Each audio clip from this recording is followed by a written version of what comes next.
Hello students. Hello sir.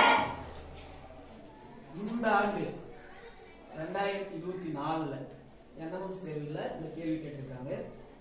இந்த கேள்வி என்னன்னாக்கா 10 அடி நீளமுள்ள ஏணி தரையிலிருந்து 6 அடி உயரத்தில் சுவரினை தொடுமாறு சாய்த்து வைக்கப்பட்டுள்ளது. சுவரிலிருந்து ஏணியின் அடிப்பகுதியானது எவ்வளவு தூரத்தில் உள்ளது? இதான் கேள்வி. இந்த கேள்விய நம்ம படமா மாத்திக்கிட்டா ஈஸியா இருக்கும். என்ன சொல்றாங்க? ஏணியோட நீளம் 10 அடி சொல்லிருக்காங்க.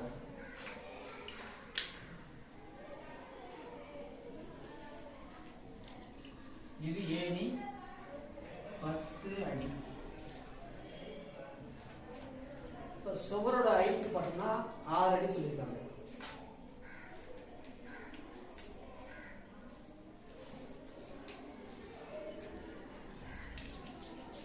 இது சுவரோட ஹைட் வந்து 6 அடி. என்ன கேள்வி கேட்கிறாங்கன்னாக்கா, ஏணியின் அடிப்பகுதியிலிருந்து சுவற்றின் அடிப்பகுதி வரை உள்ள தூரம் எவ்வளவு? அதான் கேள்வி. அப்ப இந்த டிஸ்டன்ஸ் கேட்கிறாங்க. இந்த டிஸ்டன்ஸ் என்ன அப்படின்னு கேள்வி கேட்கிறாங்க. யார் போடுறீங்க? வாங்க. இந்த படத்தை பார்க்க செங்கோண முக்கோண மாதிரி இருக்கு. அதனால நான் பித்தாகரஸ் தேற்றப்படி போட போறேன். பித்தாகரஸ் தேற்றம் கண்டுபிடிக்க a² + b² = c². நான் a² வந்து x ஆ வச்சுக்க போறேன். x² plus நான் 6 அடியை வந்து b² ஆ வச்சுக்க போறேன். அப்ப 6² = c² வந்து நான் 10 அடியா வச்சுக்க போறேன். அப்ப 10².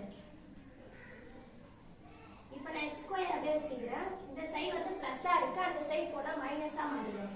அப்ப 10² - 6². இப்ப 10 உடைய ஸ்கொயர் வந்து 100. நான் 100 போட்டுக்கிறேன். -6 உடைய ஸ்கொயர் வந்து 36. நான் 36 போட்டுக்கிறேன். இப்ப x² இதுல 100ல இருந்து 36 கழிச்சா 64. 64 எதோடைய ஸ்கொயர்னு பார்க்கறேன். 8 உடைய ஸ்கொயர்